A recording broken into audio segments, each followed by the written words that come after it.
Assalamualaikum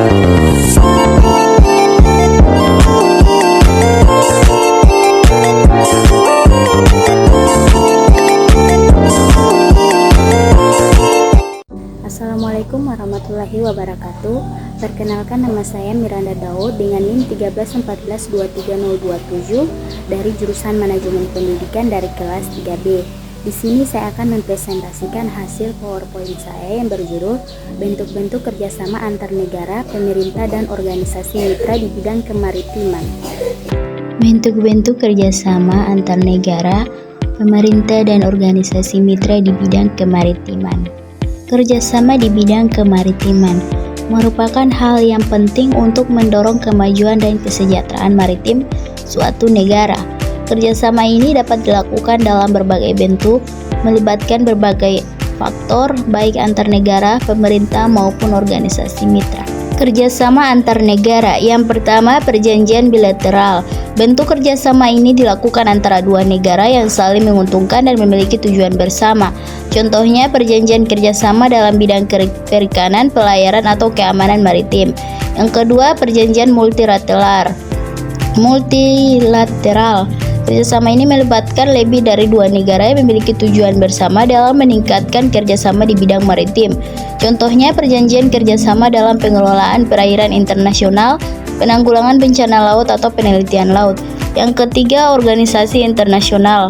Kerjasama melalui organisasi maritim internasional seperti IMO atau International Maritime Organization atau UNCLOS, United Nations Convention of Law of the Sea, bertujuan untuk menciptakan standar dan peraturan internasional untuk mengatur kegiatan maritim. Yang keempat, forum regional.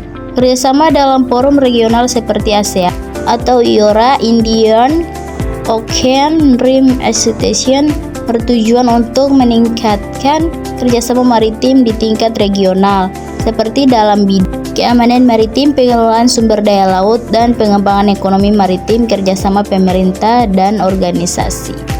Kerjasama pemerintah dan organisasi mitra.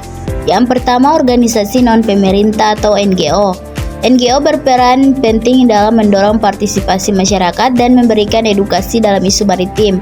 Kerjasama antara pemerintah dan NGO dapat dilakukan dalam program konservasi laut dan pemberdayaan nelayan atau mitigasi bencana laut. Yang kedua, lembaga penelitian. Lembaga penelitian berperan penting dalam menghasilkan data dan informasi yang dibutuhkan dalam pengambilan keputusan terkait kebijakan maritim. Kerjasama antara pemerintah dan lembaga penelitian dapat dilakukan dalam bidang oceanograf, kelautan, dan teknologi maritim. Yang ketiga, badan usaha. Badan usaha memiliki peran penting dalam mendorong pertumbuhan ekonomi maritim. Kerjasama pemerintah dan badan usaha dapat dilakukan dalam bidang pengembangan infrastruktur maritim, pembangunan industri maritim, atau investasi di bidang maritim. Tantangan dan peluang kerjasama maritim. Yang pertama, konflik maritim. Konflik maritim seperti sengketa wilayah laut, pencurian ikan, dan pelanggaran hukum maritim.